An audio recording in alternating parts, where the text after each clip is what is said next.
Cool. Hey. Hey, everybody. Hi. Hi, Brian. Hi. Hey, hello. Hello. Okay. Brian, it's been a while. Good to see you, man. Yeah, it has been a while. We gotta fix that. I know. Where are you? Everybody's in someplace else now. Brett's finally back in the United States. How about that? After months, our highly efficient immigration system. Everybody's worried about AI. We got to fix a few basic things here first. Yeah, absolutely. Yeah. So I did say to someone today that I finally got my visa sorted out so I could come into the States, and they said, "Oh, had you tried MasterCard?"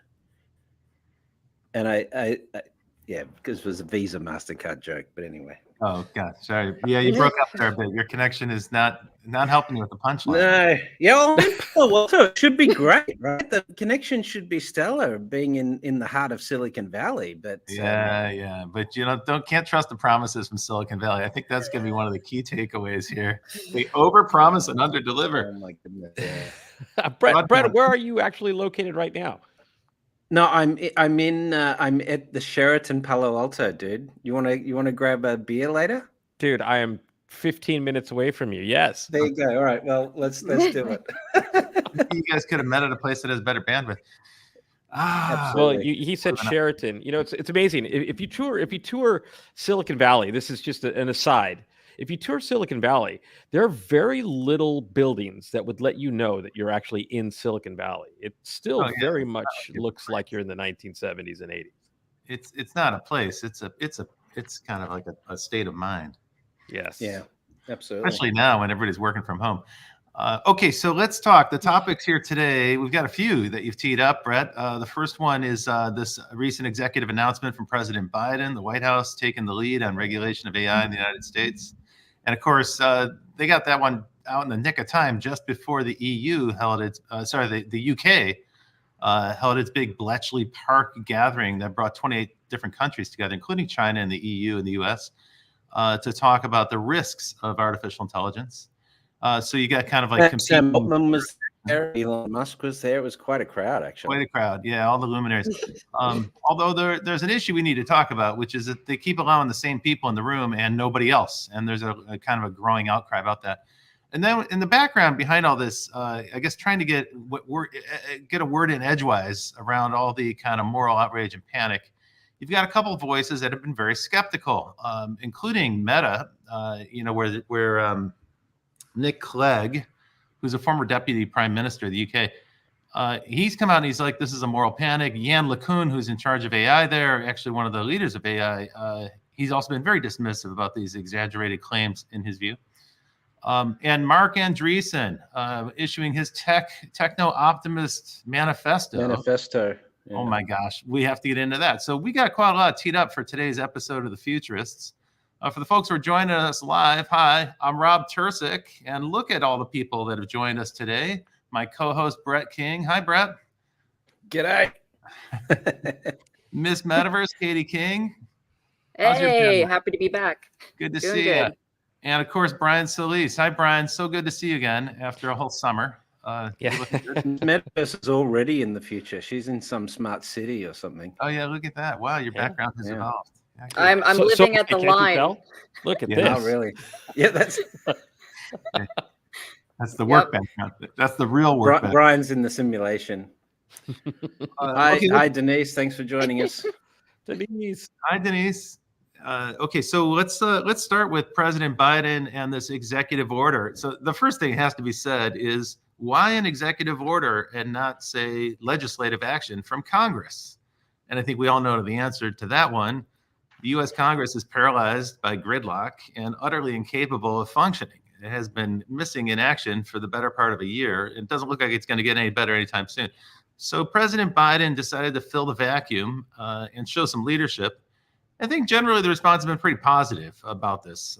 There's some issues. People are quibbling about various things, but the idea that the White House is taking the lead to say, look, we need to do something here. We can't just let this roll out completely uncontrolled.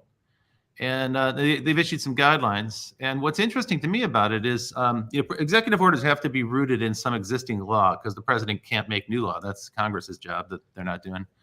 And so they had to point to existing law, and they used the Defense Production Act, which is like a wartime act from World War II, where the government can kind of commandeer resources from private industry. And that's what they're using to put some teeth in this. So they're now, they're going to require big tech companies to show the results of their internal testing. Previously, they had asked them to voluntarily agree to some guidelines about testing safety, but now they're putting a little bit of teeth into it with this Defense Production Act. How does that land with y'all? Like, that sounds like big government is stepping in a not subtle way into the tech world. Brett, you're up there in Silicon Valley, where they're famously averse to any kind of regulation, any kind of government interaction. What's your take? Look, I think the advantage the executive order gives is that it does put some, guardrails in place, and it leads to a more healthy debate on how the regulation should be rolled out, if we need licensing for AI firms and so forth. And, I think this is the trend right now, is that if you look at the EU regulation, you look at China's regulation, the UK regulation that's just been released, the governments don't know where this is going to end up, but there is enough concern in the public that we need to start putting some guardrails. I was thinking of the bumpers, when you go to the bowling alley, in place, so that we don't get sort of runaway issues. There are obviously some issues, particularly with the US version of regulation, which has clearly been heavily influenced by the tech players themselves. Yeah, and that is one of the big questions. The same, as you pointed out, the same issue in the UK is that.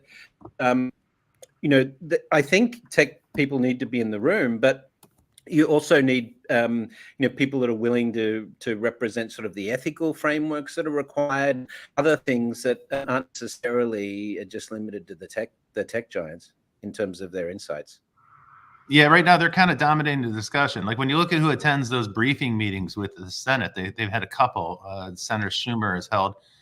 And it's always the same list of names. It's always Sam Altman, Elon Musk, probably somebody from Microsoft, sometimes Satya Nadella, not always.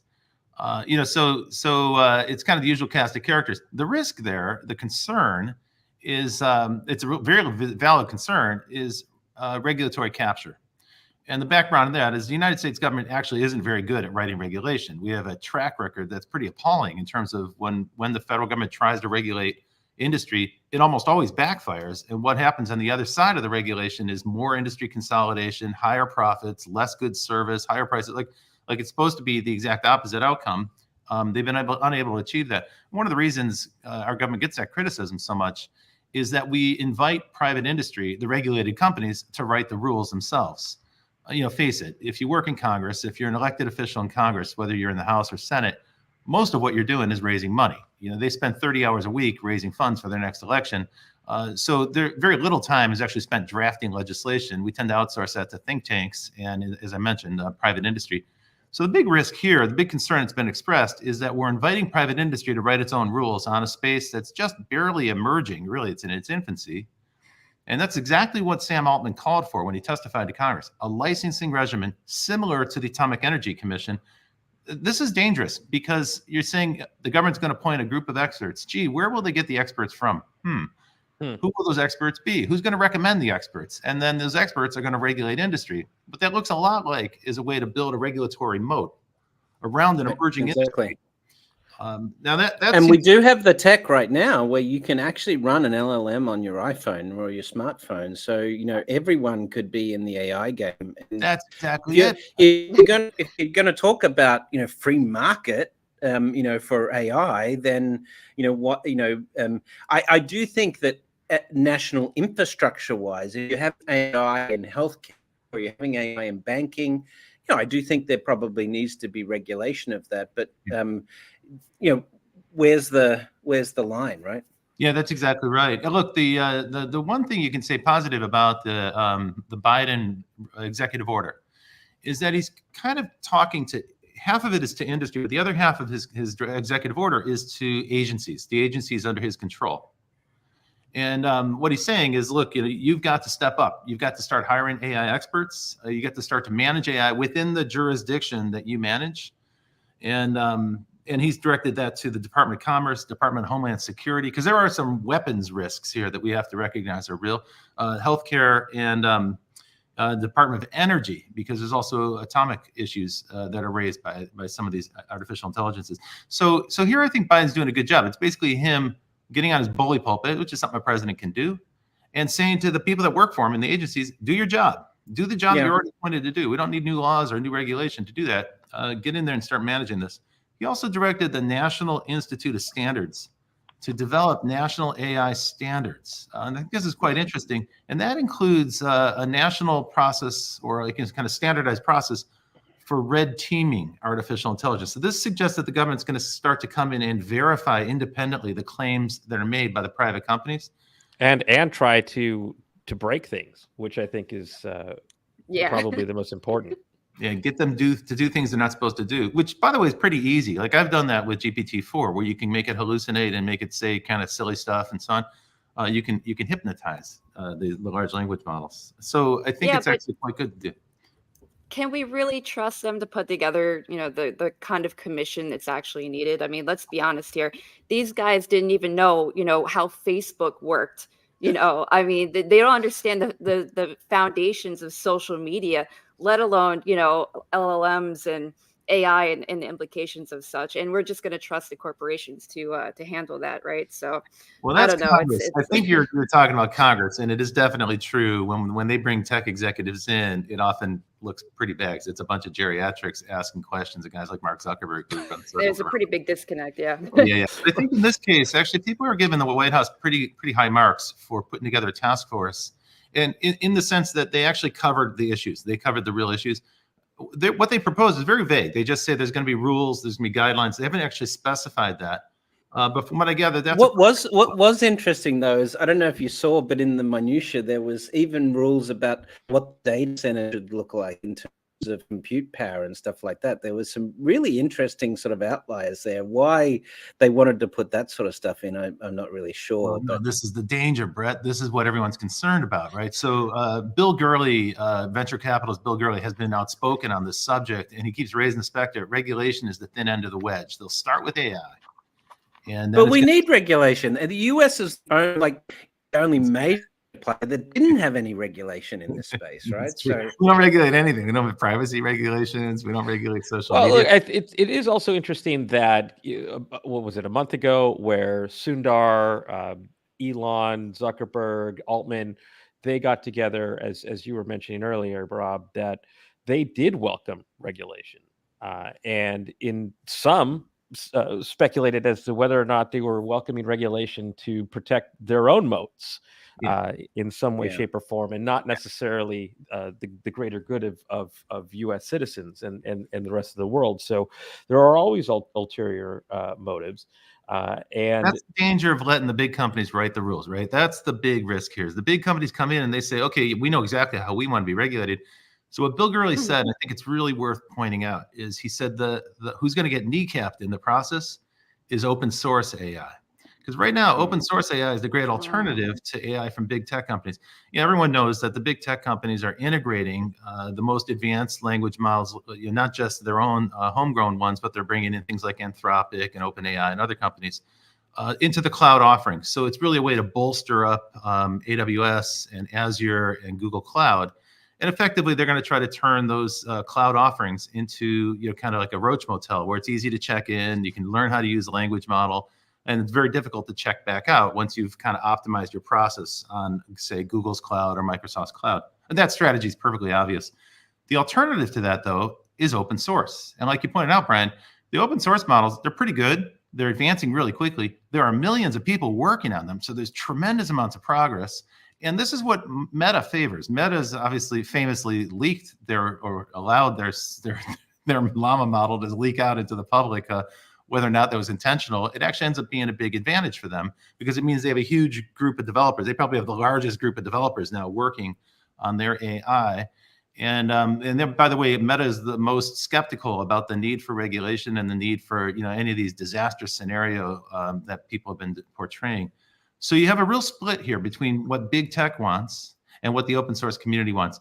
And what Bill Gurley has said is be very careful, because it's quite likely that the regulations that are forthcoming, or if there's a licensing body that comes about, it's going to forbid the open source models. And he said, if that's the beginning, that will be the beginning of the end of open source in the United States, because it will just expand its jurisdiction, it'll expand its purview, and it'll start to outlaw open source models. I know that sounds like a doomsday scenario, but if you think about why would big tech be involved, why would big tech care so much about regulation? That's a perfectly valid reason to get into the regulation game, is to knock out the single biggest disruptive threat from open source.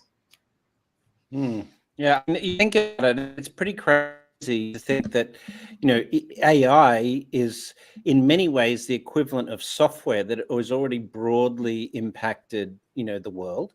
Rob, not all written on it, right? But, you now have the most advanced form of software, and we're saying only the leading tech companies can play in that game. I mean, the fact is the whole US Silicon Valley system is been built on, these small startups being able to attract venture capital and come up with these new types of business models. And if we say only licensed providers can play a scheme, how do you get licensed? Well, the rules for that are determined by the biggest tech giants. Then, obviously that is no longer a free market, in the sense that we've always seen the US as, right? Yeah, they could effectively snuff out small companies just by making the testing and certification process so expensive that a startup company can't afford to do it. So if they just start to use these regulations as a way to build barriers to entry, at least that's the worry that we're hearing about from Silicon Valley venture capitalists. I think it's a legitimate thing to be concerned with.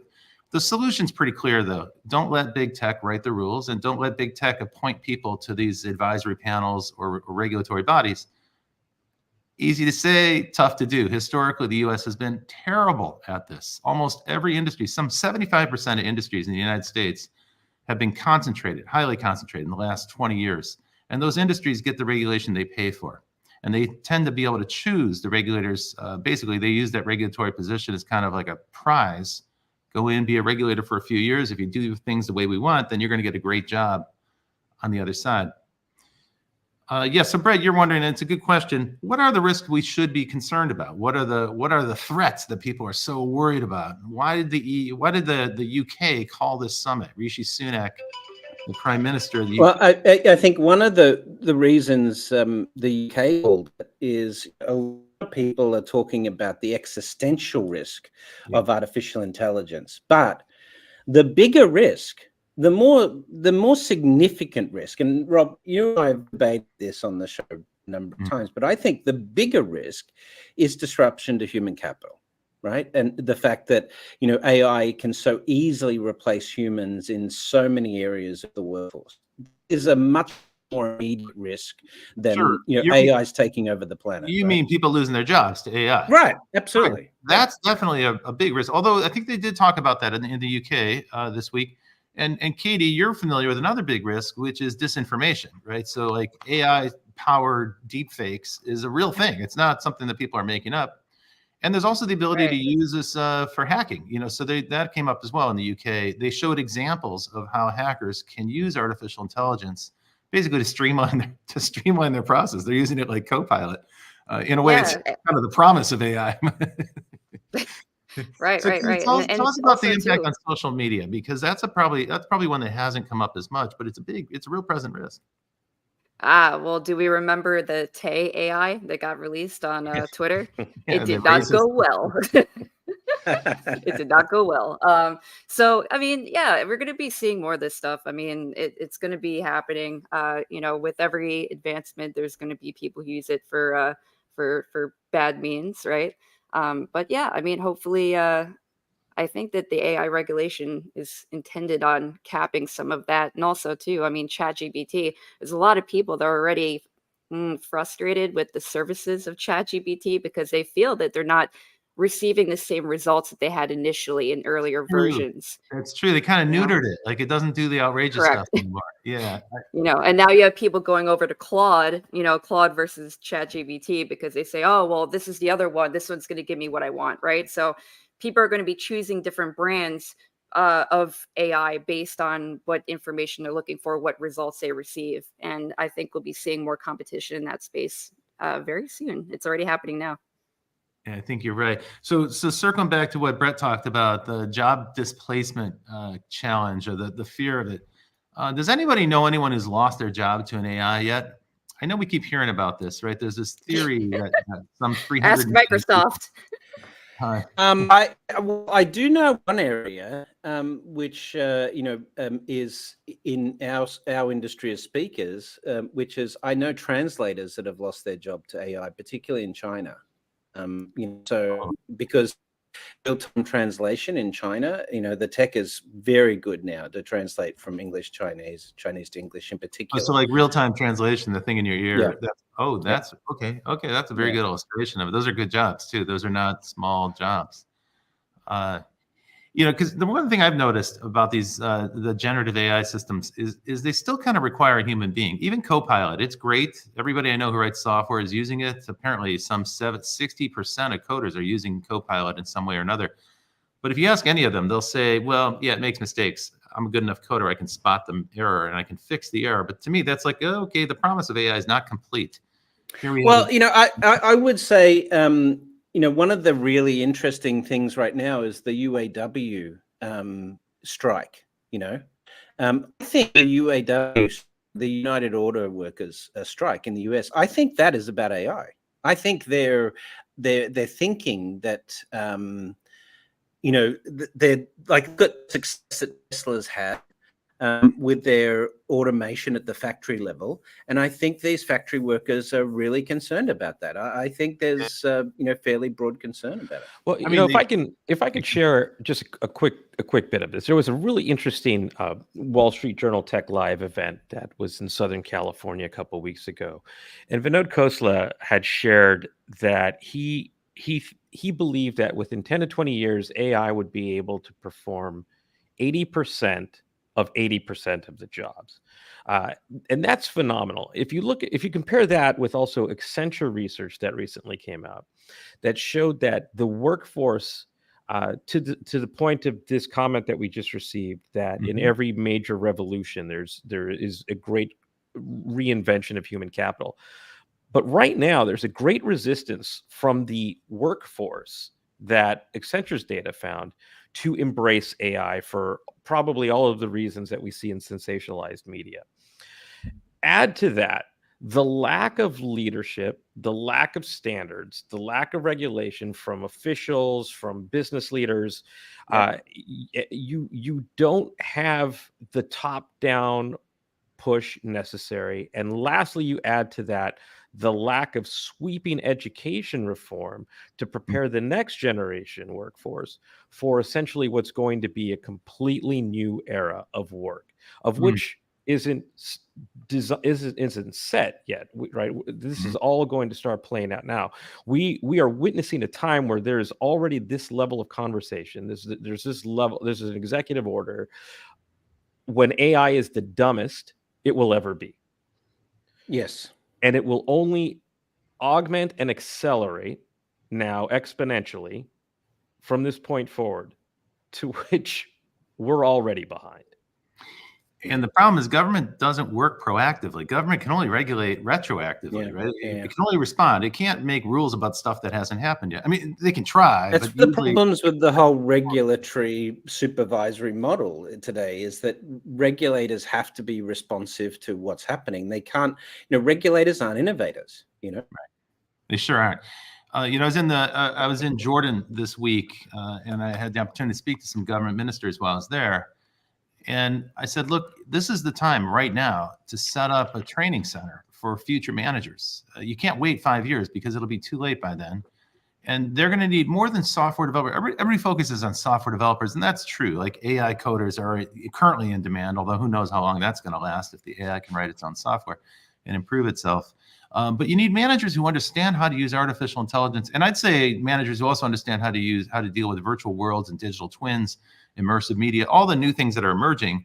It's almost like an emerging technology track for an MBA.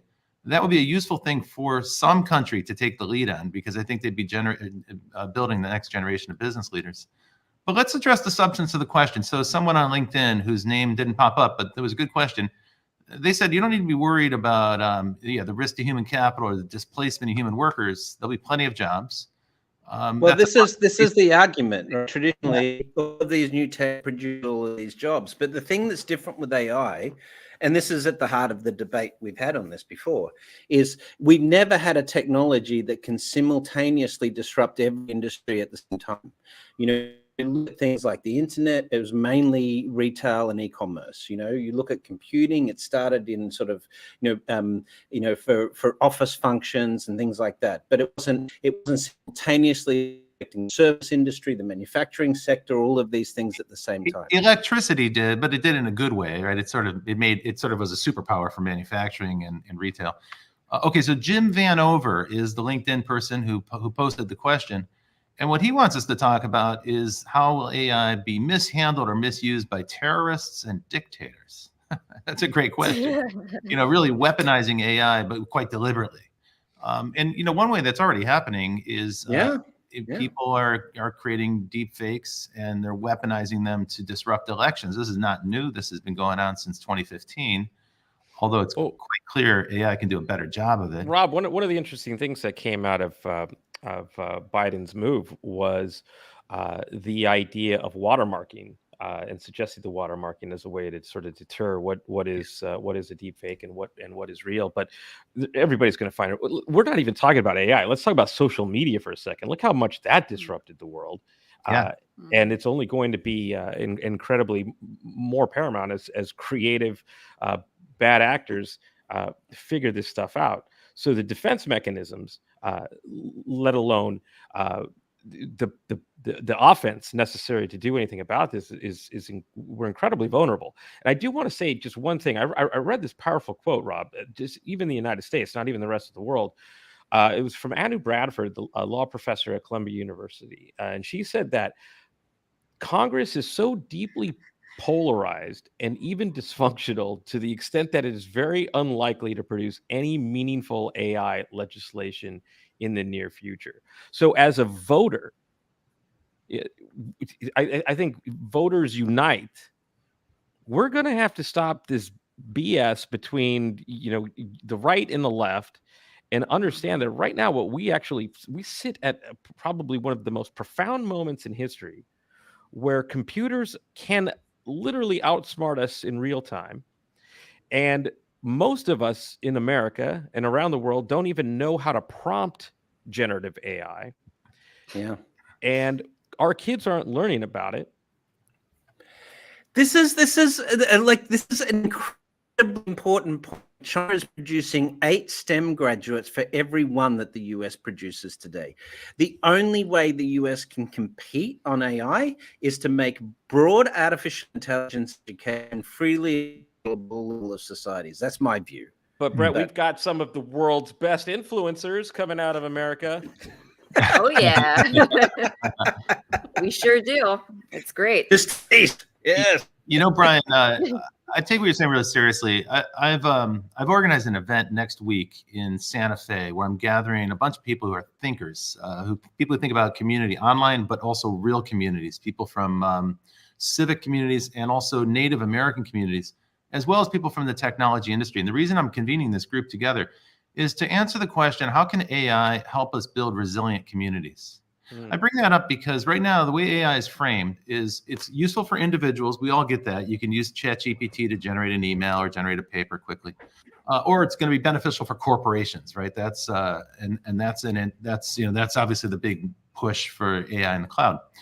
But what we don't talk too much about is what's between corporations and individual people is communities. In fact, people exist in communities. Individuals don't exist without a community unless you're some kind of hermit. And so this is a question that frankly hasn't been answered. So it's white space. No one seems to understand how AI can serve us in a beneficial way. And I'd add to that. The reason I decided to organize the event is that what I perceive as I travel around the US is people are being conditioned to fear AI because they're hearing so much about the threat. They're hearing people testify in front of Congress and so on. We're being conditioned to fear it as this omnipotent force that's going to determine our future, and we're going to be subject to it and so forth. And actually, the tech doing that. Yeah, they really are. They're promoting that Mhm. because it certainly adds to the myth that Silicon Valley is all powerful, right? I want to get people past that fear. And the reason I organized the event is I want to get people to sort of lean in to AI and discover and explore the possibilities. We don't know the answers yet, but hopefully next week I'll have some answers for you. I'll certainly share that with you. I think we're going to need to start to do more of that. And I guess the point there is people have agency here. Individual people can self-organize. Communities can self-organize. Mm-hmm. We don't have to be the playthings of social media. The big media or the big technology companies. The individual groups can actually start to take a lead on this. I think they need to, otherwise they're going to be on the receiving end. Asking Congress to figure out how to do it for American people is not going to work.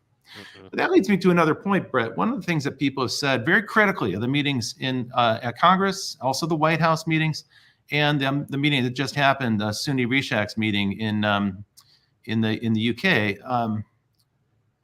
Sorry, Rishi Sunak, I got his names mixed up, is that they're leaving out all the critical voices. Who's not being heard, who's not attending these meetings, are people who talk about social justice, who talk about the way AI can be used today to discriminate, how bias can be baked into the training data and end up with a biased or even a prejudiced AI and the outcome. These groups have been raising these concerns stridently, but they've been left outside of the door. In other words, it's a very real concern that when these regulations get baked, they won't even have consulted with the groups that are most concerned about the way this technology might disadvantage people. Let's talk about that some too, because I think the voices outside the door need to be heard. We do good, and we can bring in the Andreessen stuff into this conversation as well. But Yes. yeah. Well, he calls them people villains, right? He calls them the enemy, the voices of reason. It's just insane. I mean, it's But almost James Bond villain right Techno-optimism, there. though. Yeah. Yep. Yeah, absolutely.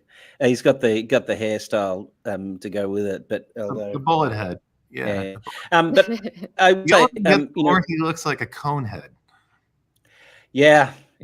Well, wait, I know that's a sensitive subject, Brett. Sorry. Oops. Oops. I'm not bald. I'm not bald. I'm too tall for my hair. Now, I will say, well, Brian, before you jump in, I will say one of the things that's really going to become clear, and this comes back to Brian's comment earlier, is that we're going to have two types of people in the workforce over the next 10 years. Those that are incorporating artificial intelligence into their career, into their corporations, and those that are in danger of being displaced by the technology. I mean, I think it's that binary. Mm.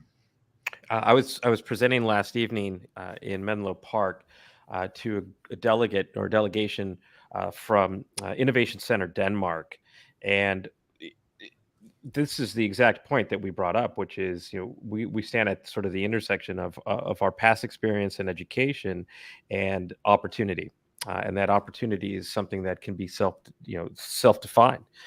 What is the role you want to play in the future of society, in a role where I could just share some really quick stats that 1/4 the current work tasks could be automated in the US and Europe by 2030. And it spans everything: office, and admin support, legal, architecture, engineering, sciences, which is incredible, business and financial operations. And so, to your point, Brett, if it's binary, so we have an opportunity. So as leaders, people don't know what they don't know, right? They've spent their entire life learning a certain way, in a linear way, and now it's all just sort of changed. Here's an exponential platform for you to sort of augment everything that you've learned and everything that you can do and everything you couldn't do yesterday that you can now do today.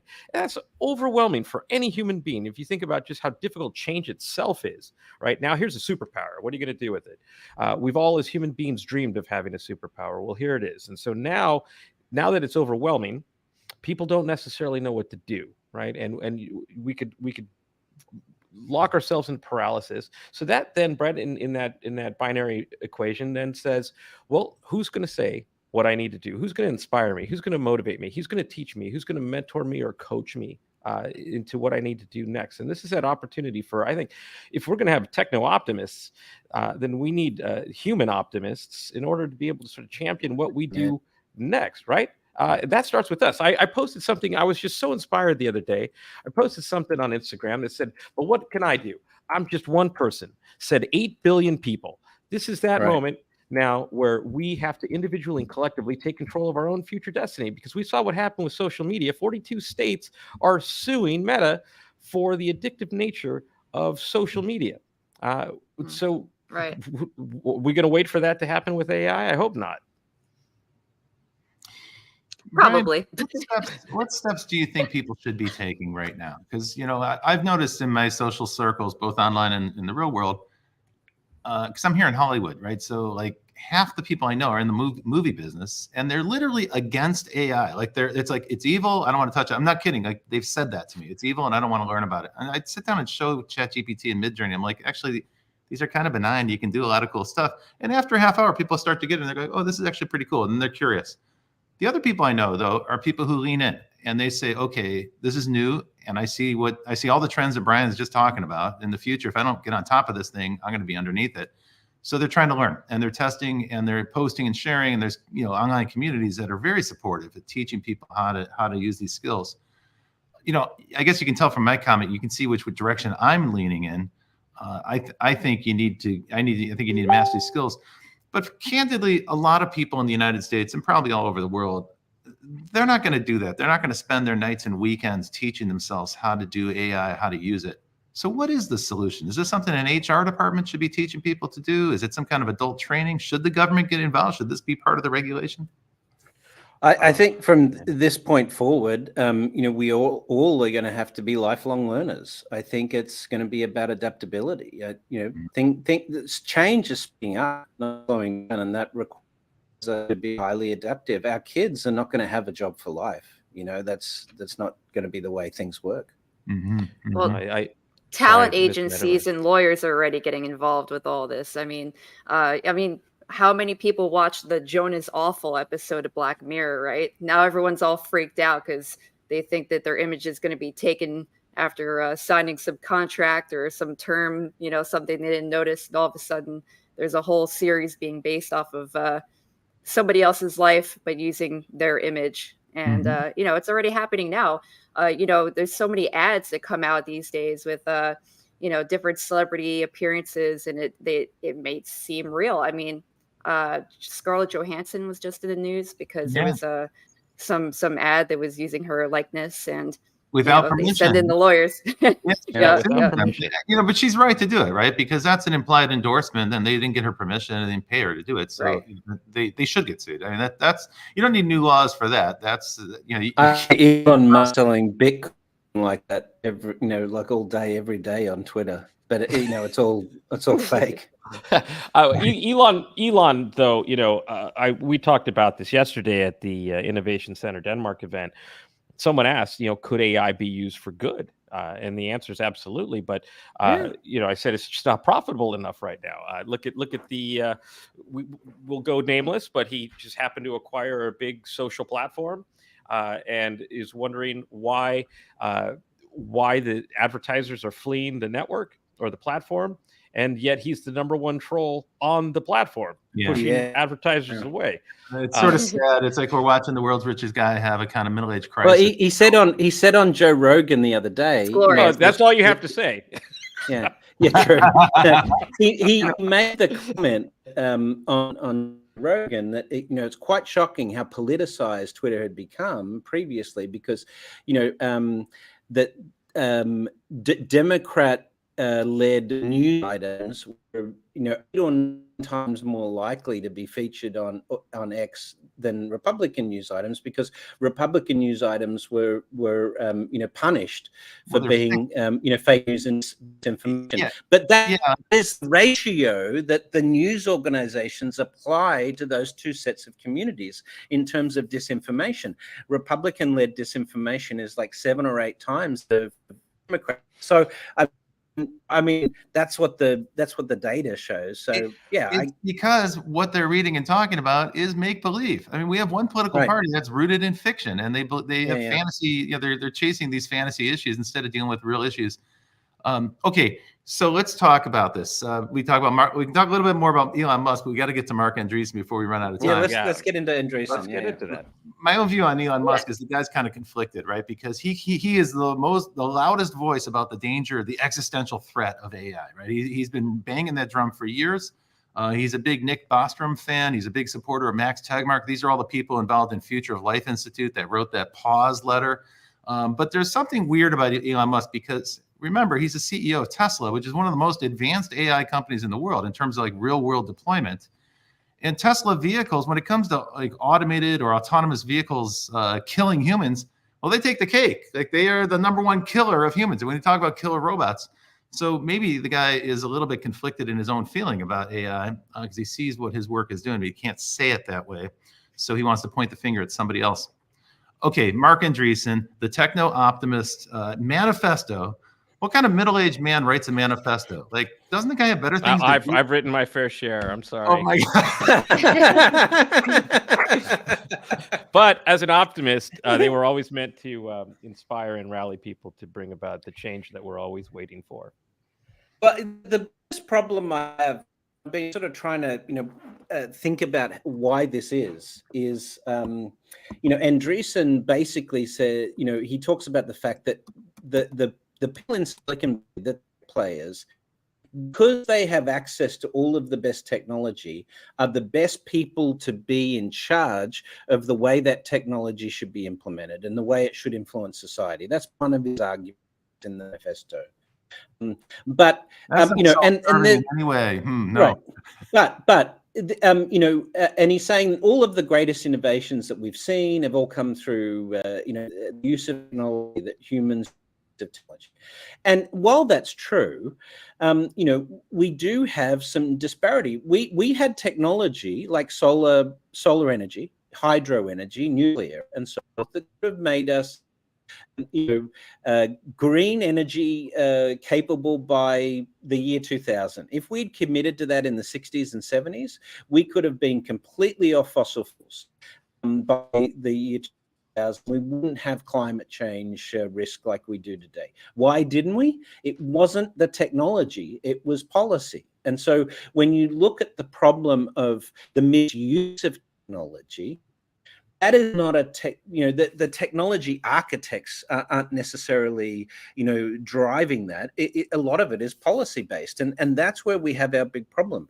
The problem of disparity in the world based on technology as infrastructure, and the inequality that comes from that. We haven't solved that. The US is getting more unequal. But Marc Andreessen isn't even talking about that stuff in his manifesto. That's the problem, right? It's basically just a triumphalist screed of the Silicon Valley group. Don't call it the Techno-Optimist Manifesto. Call it the Tech Billionaire Manifesto, because that's really what it's about. It's like, we know better than you do. Shut the fuck up. We're going forward. The worst part about the Marc Andreessen Techno-Optimist screed, in my view, is that he villainizes anyone who disagrees with him. This is like the worst form of rhetorical debate. Instead of like honoring the other person's viewpoint and then deconstructing it or dismantling the arguments against, he dismisses them entirely and says, no, you're the enemy. He labels them as enemies. And the enemies here are people who promote ethics, ESG, environmental guidelines. Like, really? Those are your enemies? Not only that, he doesn't stop there. He calls them killers. He does read the thing. He actually goes out and says, if you don't support AI right now the way I suggest you support it, then you are a killer. You're responsible for future deaths that are going to happen because we didn't deploy AI in healthcare. That's what Marc Andreessen is saying. Honestly, folks, this is not a very persuasive argument if you disagree with the guy. Obviously, if you agree with him, if you're a libertarian billionaire in Silicon Valley that just wants completely untrammeled access to new technology and you want everyone to be adopting it, of course you love this manifesto. To me, it's like a warm. Rob, if I could just build on that, right? Like some of the other killers and enemies were things like tech ethics, trusted safety, social responsibility. I mean, the nutsness of that is if you look at Andreessen Horowitz's website, they have their own tech ethics posted there. So like, well, okay, which way you want to have it, Marc? You can't have it both ways. Are you for this stuff or against it? And if you're against it, then you're a gigantic fat hypocrite, in my opinion. Well, you and I talked about this recently, Rob, that it's really just meant to be a top of the funnel piece to bring together all of the leading edge entrepreneurs and founders through his company for investment consideration. And if you buy into this, then you demonstrate ambition to change the world, just like he wrote, actually in a quite meaningful piece many years ago, that software is eating the world. But this takes it to an entirely new James Bond level. Yeah, I agree with that. It's a big change from the Marc Andreessen of the past. In the past, he was an optimist and he was actually quite a thoughtful guy. I thought he was quite an intelligent guy. Now he's kind of bombastic and arrogant, and it's not a good look. Honestly, I found it a little difficult to read. To me, it just seemed to me like, the New York Times called it refrigerator magnet poetry. And to me, it was like he took a bunch of right-wing sort of bullet points, if you will, kind of like free market bullet points, almost like bumper stickers, and stuck them together. And as you get toward the end of the thing, you're like, dude, get an editor. You're a billionaire. You could hire someone actually to come in and scrub this. It doesn't really have coherency. It doesn't seem to hang together, particularly the latter half of that document. But I think this is a broad problem we see with all of these billionaires. And look at Bezos, look at Musk. Look, I think ethics and morals. Gates do a fairly good job at sort of navigating broader social issues and so forth, but he wants that as his legacy. He wants to be the Andrew Carnegie of our generation. Many of these tech, Zuckerberg and so forth included, increasingly the position, Peter Thiel, the positions they're putting forward, are disconnected from the larger social issues. Musk talks about the fact that, for example, two big items that Musk talks about right now. One is population decrease, the lack of birth rate, because the US has fallen below the sustainable birth rate now. And also, he's very critical of what's happening at the southern border and the immigration. Well, choose one. But you can't, if you want population growth to stimulate the economy, then if you don't have that happening, how do you make that happen? Well, you can't incentivize people to have kids unless you bring in, those kids are being brought into an economic environment where you're able to care for children. So the problems of equality that are, in some ways determined by, the innovation that's occurred in the market and the changes to wage growth and so forth that have gone on towards the tech industry. The biggest companies in the world today, are tech companies generally, apart from Saudi Aramco.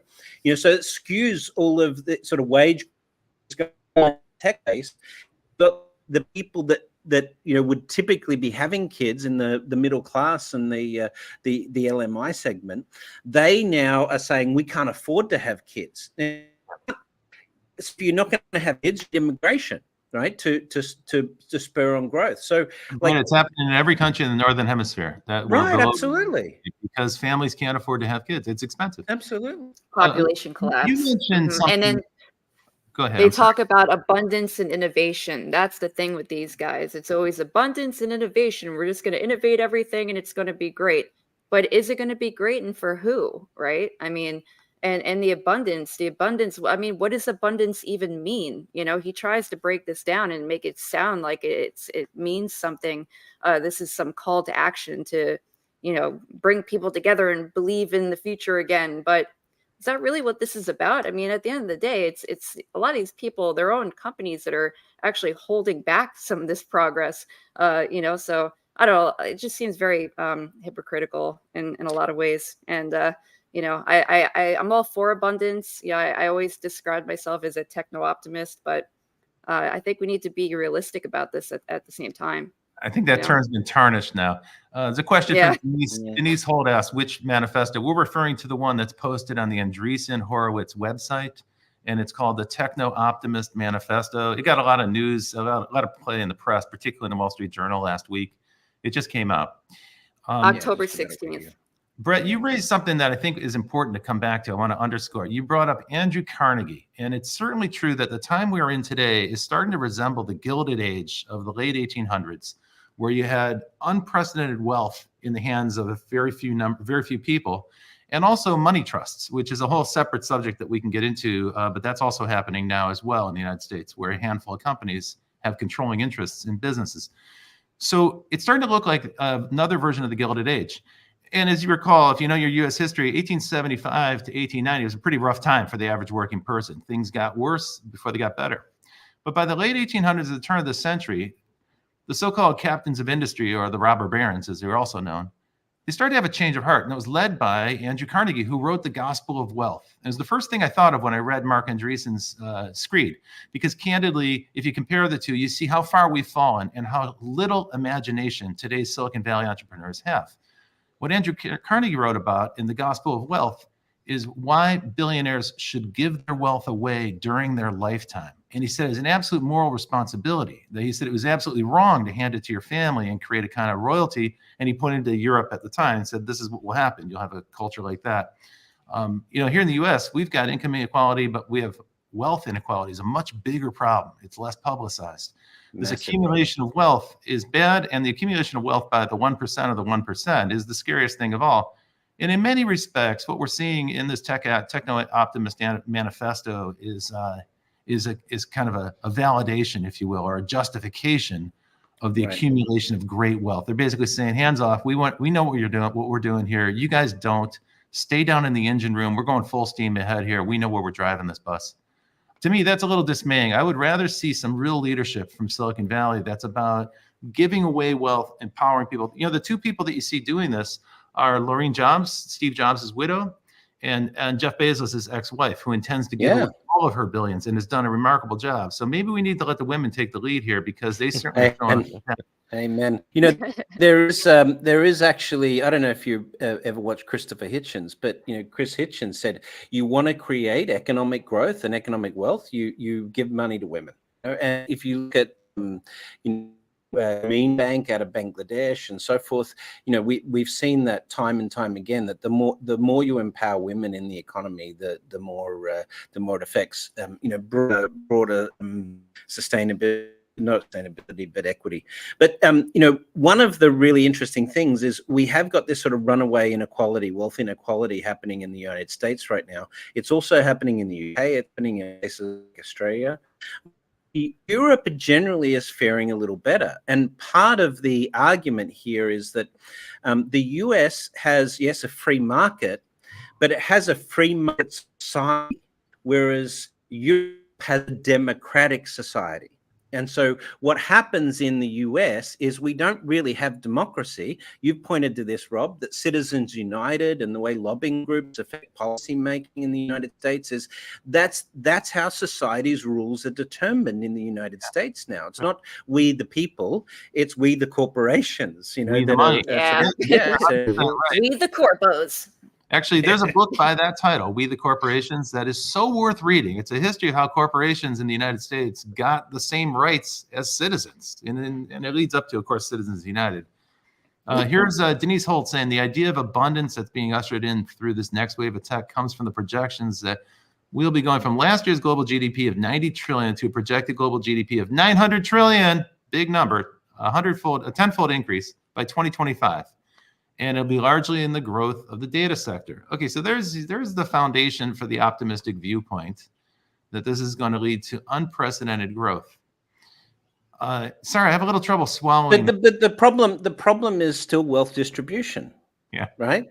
If you have guys like Andreessen, holding the purse. Trillionaires, not billionaires. Right. Yeah. Well, who's going to be the first tech trillionaire? It's a race between Bezos and Musk right now, but it could be, Sam Altman might think he's got a shot at it. The panel. Why does society tolerate trillionaires or billionaires? Why do we try? Well, this is, in the last book that, Richard Petty and I did, The Rise of Technosocialism, we actually proposed that it should be a cap. And we're not sure what the cap should be. Should it be 200 billion? Should it be 300 billion? But there is a logical cap in terms of, because that sort of wealth capture means very inefficient resource allocation. Particularly in terms of the broader economy. I'm with you on the resource allocation. There's something, you look at Congress, right, being as divided as it is, it is a money issue, right? They can fundraise off of this division. And the rest of the world is not dissimilar. I mean, corruption has been and greed have been part of the root problems for a lot of societies, ills, going back as far back as you want to look. But if in reality we try to put a cap on it, the very people who would fight it are the people who benefit from it. Look, one of Marc Andreessen's enemies in his list were those who support stakeholder capitalism. Hmm. I want you to think about that. Essentially, he's the enemy, Brett, to what you're proposing, and yet he stands to benefit from this firsthand, especially with his manifesto operating as sort of a lead generation device. Actually, it's what's interesting is Jamie Dimon has said exactly the opposite. Yeah, we need more stakeholder capitalism, which I admire because, yeah. You're right. That's not like a cool thing for a CEO to say anymore. It's no longer cool. ESG is no longer cool or admirable. It's just you get villainized if you bring it up.